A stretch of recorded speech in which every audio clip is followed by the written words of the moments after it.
क्या आपने कभी सोचा है कि कहानियां सुनकर भी इंग्लिश सीखी जा सकती है? हम लेकर आए हैं आपके लिए एक ऐसा ही अनोखा तरीका। यहाँ हर कहानी सिखाएगी आपको नए इंग्लिश के शब्द और वाक्य। तो दोस्तों, इस रोमांचक सफर का हिस्सा बनने के लिए अभी सब्सक्राइब करें हमारे चैनल को। और हाँ, आज की कहानी में क्या है खास, जानने के लिए बने रहिए। The boy and the berries, लड़का और जामुन। Once a boy was playing near some hedges laden with berries that appeared ripe and juicy. एक बार एक लड़का कुछ झाड़ियों के पास खेल रहा था जो पके और रसीले दिखने वाले जामुनों से लदी हुई थीं। His mouth watered, उसके मुंह में पानी आ गया, and he licked his chops, और उसने अपने होंठ चाटे। Immediately he started gathering the berries. तुरंत उसने जामुन इकट्ठा करना शुरू कर दिया। Just then, तभी he got stung sharply by a nettle. उसे एक बिच्छू बूटी ने जोर से डंक मार दिया। He started feeling pain, उसे दर्द महसूस होने लगा, and soon, और जल्द ही, a rash appeared on his hand. उसके हाथ पर एक दाना निकल आया। Leaving the collection of berries, जामुन का संग्रह छोड़कर, he ran home. वह घर भाग गया। With tears in his eyes, अपनी आंखों में आंसू लिए, he told his mother everything. उसने अपनी माँ को सब कुछ बता दिया। Sobbing hard, जोर से सिसकते हुए, he said, Mom, I touched them lightly. उसने कहा, माँ, मैंने उन्हें हल्के से छुआ, but they stung me hard. लेकिन उन्होंने मुझे जोर से डंक मारा। The mother smiled, माँ मुस्कुराई, and caressing her son, और अपने बेटे को सहलाते हुए replied, They stung you because you touched them lightly. जवाब दिया, उन्होंने तुम्हें इसलिए डंक मारा क्योंकि तुमने उन्हें हल्के से छुआ था। Had you held them firmly, अगर तुमने उन्हें मजबूती से पकड़ा होता, they wouldn't have hurt you, तो वे तुम्हें चोट नहीं पहुंचाते। You can't get anything without facing dangers. आप खतरों का सामना किए बिना कुछ भी नहीं पा सकते। Every rose has some thorns to protect it. हर गुलाब में उसकी रक्षा के लिए कुछ कांटे होते हैं।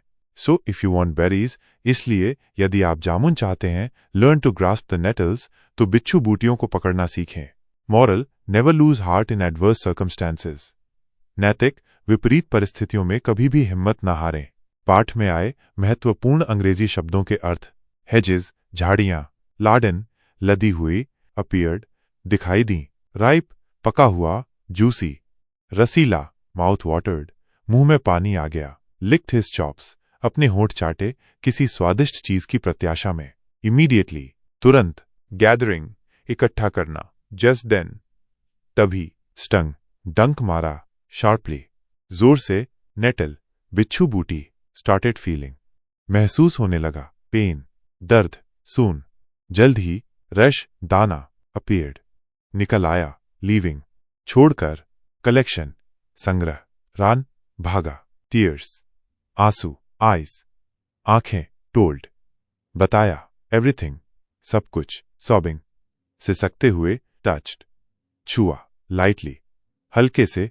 hard, जोर से। smiled, मुस्कुराई। caressing, सहलाते हुए। replied, जवाब दिया। because, क्योंकि। held, पकड़ा था। firmly, मजबूती से। wouldn't have hurt, चोट नहीं पहुंचाते। can't get, नहीं पा सकते। anything, कुछ भी।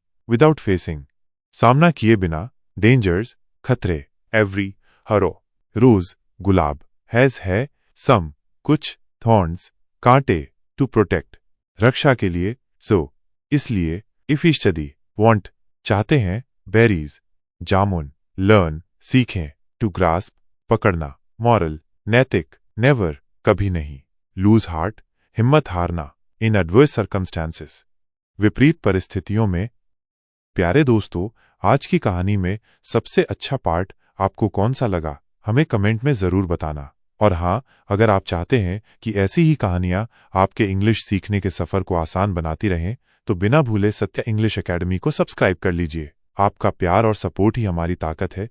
जल्द ही मिलते हैं। जय हिंद।